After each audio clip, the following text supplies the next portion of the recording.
یسأل ایان یوم القیامہ، پھر وہ پوچھتا ہے کہ کب ہوگا قیامت کا دن۔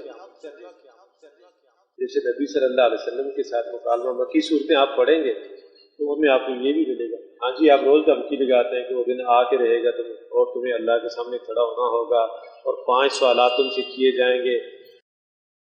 حدیث میں آتا ہے نا کہ لن تزول قدم ابن آدم حتی یسأل عن خمس، ابن آدم کے قدم اپنی جگہ سے ہل نہیں سکیں گے جب تک کہ اس سے 5 باتوں کا تسلی بخش جواب نہ لے لیا جائے۔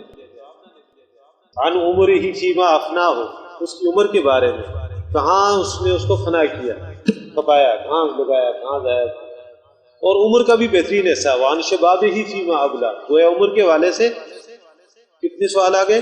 2، عمر اوورال کہاں گزاری، کہاں کھپائی، اور عمر کا بہترین حصہ یہ اپنی جوانی، اس کو کہاں ضائع کیا۔ پھر اس کے بعد تیسرا سوال کیا ہے؟ وہم مال ہی، اس کے مال کے بارے میں، من این اکتسب، کہاں سے کمایا۔ اس میں دونوں پہلو آ جائیں گے، جائز ذریعے سے کمایا یا ناجائز ذریعے سے۔ وفیما انفقا، اور اگر جائز ہی کمایا تو خرچ کہاں کیا، کسی ناجائز شے پر۔ ہم مال ہی من این اکتسب وفیما انفقا، اس کی مال کے بارے میں، کہاں سے کمایا اور کہاں خرچ کیا۔ حلال کا مال تھا تو حرام جگہ پہ کیوں خرچ کیا، یہ تو امانت تھی تمہارے پاس۔ اور 5واں سوال کیا ہے؟ وَعَمَّا عَمِلَ فِيمَا عَلِمَ، جو علم اس کے پاس تھا، کون سا علم؟ علم ہدایت، دین کا علم، اس پر کتنا عمل۔ یہ 5 سوالات جب تک اس سے نہ کیے جائیں گے، کسی کا جواب نہیں دے دے گا، اس کو اپنے قدم وہ ہل نہیں سکیں گے۔ اور نبی صلی اللہ علیہ وسلم کا تاکید کا انداز دیکھیں کہ فرمایا کہ ابن آدم کے قدم اپنی جگہ سے ہل نہ سکیں گے۔ ابن آدم میں سید الاولین والآخرین جناب محمد رسول اللہ صلی اللہ علیہ وسلم بھی شامل ہیں کہ نہیں؟ آپ نے آپ کو شامل کیا کہ نہیں کیا؟ تو گویا یہاں یہ بات کی آ گئی کہ ہم دیکھتے ہیں کہ ہمیں نبی اکرم صلی اللہ علیہ وسلم نے بھی اور اللہ سبحانہ وتعالیٰ نے بھی اس زندگی کے جو ہے اگلے مرحلے میں، برزخ ہو گئی، آخرت ہو گئی، اس کے بارے میں بھی ایک واضح جو ہے روڈ میپ دیا ہے۔ ایسا نہیں ہے کہ ہمیں اندھیرے میں چھوڑا ہو۔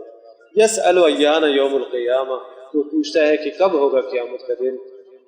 فرمایا فَإِذَا بَرِقَ الْبَصَرُ، قیامت تب ہوگی جب تمہاری آنکھیں چندیانے لگیں گی، تمہیں نظر نہیں آئے گا، آنکھیں تمہاری پتھر ہو جائیں گی۔ فَإِذَا بَرِقَ الْبَصَرُ وَخَسَفَ الْقَمَرُ، اور چاند جو ہے وہ گہنا جائے گا۔ یہ آج روشن نظر آتا ہے، ایسا ہو جائے۔ وَجُمِعَ الشَّمْسُ وَالْقَمَرُ، جس دن کہ سورج اور چاند جمع کر دیے گئے، سورج کھینچ لے گا چاند۔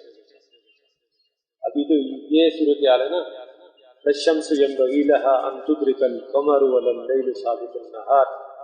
ابھی تو اللہ کا اذن یہ ہے کہ سورج چاند کو نہیں چھیڑتا، چاند سورج کو نہیں چھیڑتا، نہ رات پہلے آتی ہے دن سے، نہ دن پہلے آتا ہے رات سے۔